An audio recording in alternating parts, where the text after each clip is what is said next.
Salut la compagnie, c'est Jules Melon. Et aujourd'hui, dans un Pro-Ciné Critique, attention, warning, chef-d'œuvre, sur un film que je découvre sur le tard, le Heat de Michael Mann, sorti fin 95 aux États-Unis, début 96 en France. Premier long métrage que je vois de ce réalisateur qui me résiste depuis de nombreuses années. Mais j'ai enfin décidé de franchir le pas avec lui grâce en fait à... Il y a deux raisons pour cela. La première, la superbe vidéo de l'ami Réservoir Vlog sur ce cinéaste, donc que je vous conseille vivement. Et la deuxième, c'est qu'à la fin de l'année, en automne, va sortir le The Irishman de Martin Scorsese, dans lequel on va retrouver Al Pacino et Robert De Niro, qui furent réunis pour la première fois à l'écran, donc dans ce Heat de Michael Mann, deux monstres sacrés du cinéma qui jusque-là avaient eu des carrières parallèles sans jamais se croiser, et ici on les retrouve ensemble dans un casting royal, puisqu'à côté, à leur côté on retrouve Val Kilmer, Tom Sizemore, Diane Venora, Amy Brenneman, Dennis Haysbert, le président Palmer d'une de mes séries préférées, 24 heures chrono, Ashley Judd, Michael T. Williamson, le Booba d'un de mes films préférés, Forrest Gump, carrément, Ted Levine, le tueur en série du Silence des Agneaux, un des grands films des années 90, William Fichtner, reconnu dans la série Prison Break après, et aussi Nathalie Portman qui sortait du fabuleux Léon de Luc Besson. Rien que ce casting, il était fait pour moi, parce qu'il est bourré d'acteurs que j'adore ou que j'ai aimés dans des films qui sont pour moi quasi cultes. Voilà.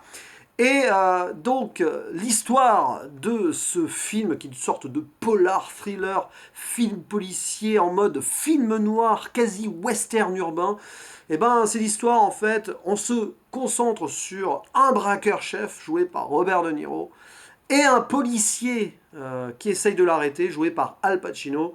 Le braqueur et ses associés essayent donc de mener à bien leur mission avec un commanditaire qui n'est pas forcément sympa avec eux, tout ça, donc besoin d'argent, machin, l'adrénaline, du gangstérisme et tout. Et ils vont essayer de braver la police, menée de main de maître par donc le détective, le lieutenant, je sais plus c'est un lieutenant, hein, il me semble, Vincent Hanna, joué par Al Pacino, qui veut à tout prix les boucler, lui il veut faire son boulot parfaitement, et c'est au-delà de cette histoire de traque entre le policier et le gangster, et même le gangster qui traque le policier et tout, c'est un vrai film choral où chaque personnage est approfondi avec une grande maîtrise. On voit leurs dilemmes moraux, leurs problèmes de vie privée dus à leur engagement ultime dans leur travail, dans leur boulot, dans leur mission. C'est viscéral à ce niveau-là. Et en plus de cela, Michael Mann nous enrobe le tout d'une mise en scène parfaite qui mêle réalisme et esthétique noire, sombre, vraiment percutant. J'ai rarement vu ça, tout ça mélangé en fait dans les films d'action policiers, une telle maîtrise de la caméra et de la narration et des dialogues aussi, c'est extraordinaire. Le film fait 2h45 environ, on voit pas le temps passer, on en aurait pris pour une demi-heure, voire même une heure de plus, que ça ne nous aurait pas posé le moindre souci, c'est génial. Et alors, c'est assez fou parce que dans ce genre de cinéma-là, je suis plus difficile peut-être que les films d'aventure, science-fiction et tout, quoique, enfin, ça veut rien dire, parce que maintenant, là, je me rends compte depuis quelques mois que je vais au-delà des genres, mais ça me fait par exemple regretter, même si ça n'a pas grand-chose à voir, quoi qu'un petit peu, de ne pas avoir autant accroché à des films comme Casino, Le Loup de Wall Street de Scorsese, dont j'ai parlé il y a quelques mois. Et quand je revois ces vidéos, quand je retombe dessus vite fait, je regrette d'avoir juste effleuré le truc et d'être passé peut-être un peu à côté. Et ben là, ce hit, je l'ai vu dans les bonnes conditions, avec le background nécessaire, et j'ai su, je pense, l'apprécier jusqu'à la dernière seconde. Et en plus, Michael Mann nous fait miroiter la rencontre entre les deux protagonistes principaux, comme cette allégorie des carrières de De Niro et Al Pacino qui se croisent enfin, mais là attention, on va les faire se croiser que à deux reprises dans le film pour des moments cultes. Le second moment, c'est le grand final dont je ne vais rien révéler ici, il faut aller voir le film, je ne vais pas faire de spoiler. Et le premier, cette rencontre autour d'un café après une petite poursuite en voiture sur fond musical extraordinaire, je crois que c'est un morceau de Moby en mode post-rock, c'est extraordinaire ça. Et on les voit dialoguer ensemble et se rendre compte qu'ils ont beau être ennemis jurés, et ben ils se respectent et ils se comprennent parce que ce sont deux hommes qui veulent aller au bout, qui ne veulent pas raccrocher, qui vivent avec l'adrénaline, la passion de leur travail ou donc de leurs méfaits. Et à cause de cela, leur vie privée est totalement mise de côté. D'un côté, vous avez donc le personnage de Robert De Niro, qui est le braqueur Neil McCauley, qui n'a pas de relation fixe avec une femme. Bon, là, il tombe amoureux dans le film, et on sent que c'est très compliqué. Et de l'autre côté, vous avez le personnage donc d'Al Pacino, Vincent Hanna, qui est marié, mais le mariage n'est pas heureux. Sa femme se sent totalement délaissée, bah oui, délaissée par un homme qui se concentre quasi à 95%, 100%, disons-le, hein, à son boulot, et avec sa belle-fille, donc la fille pardon, de son épouse, qui est sa troisième épouse, je crois, qui est en pleine dépression. Et tous les personnages secondaires ont ces dilemmes moraux-là, c'est ça qui est génial dans le film. C'est par exemple le personnage du chauffeur qui apparaît donc qui devient le chauffeur à la fin du film, donc joué par Dennis Haysbert, qui est montré et approfondi extraordinairement par son boulot. Il est maltraité par son patron, peut-être sous fond raciste d'ailleurs, on ne sait pas trop préciser, mais bon, on le sent, dans un restaurant et tout. Et il a son épouse et on sent qu'il a d'autres buts dans la vie. Et à la fin, il accepte avec presque libération un travail qui, pourtant, va lui faire prendre des risques de fou.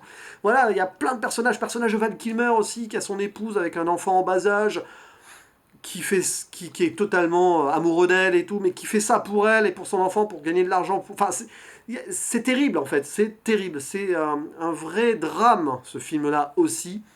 Et quelle esthétique, quoi. C'est ce genre de long métrage, on le voit, qui a dû inspirer Nicholas Winding Refn, par exemple, pour son Drive. J'avais beaucoup aimé Drive dans ce côté polar noir, et ben on retrouve des codes dans ce hit de Michael Mann. J'imagine que ça doit être un de ses films de chevet. Et voilà, qu'on ne voit pas le temps passer, il y a des moments de fou, des dialogues percutants, des répliques assez folles. J'en connaissais une de réputation, c'est celle où Al Pacino dit en VF « Ce cul de DS, that great ass », je crois, en VO. Quand tu vois ça, tu connais ça, c'est presque un mème, quoi.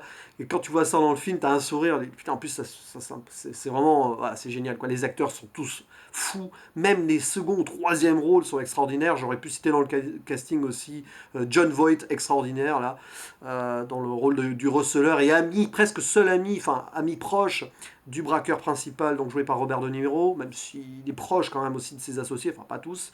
Il y a aussi cette gueule de psychopathe, là, le personnage, j'ai oublié son nom, de Waingro, qui est joué par Kevin Gage, on le voit pas beaucoup, mais c'est un fou allié. Bref, c'est extraordinaire, c'est un film choral jouissif de A à Z.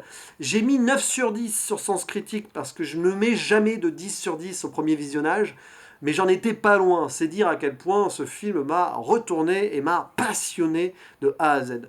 Avec des plans, voilà, il y a cette fusillade extraordinaire suite au braquage de banque vers le milieu du film, qui est d'un réalisme cru, avec caméra épaule au centre de l'action et tout. Les acteurs s'en donnent à cœur joie. On sent qu'il y a un grand plaisir ici de faire le travail d'acteur avec Michael Mann derrière la caméra. Chaque plan est pensé, c'est du travail de malade, tout simplement. Bref, c'est un film que je ne saurais mieux vous recommander que cela. Je ne sais pas, les mots me manquent pour vous dire à quel point j'ai été impressionné par ce hit donc de Michael Mann. Et je pense que j'ai pas grand chose à dire de plus, si ce n'est voilà, si ce n'est que à ce niveau-là, niveau polar, film noir, thriller, je pense que ça risque d'être mon film de chevet à l'avenir, tout simplement. Eh ben, j'ai plus qu'à vous dire à la prochaine. Ciao.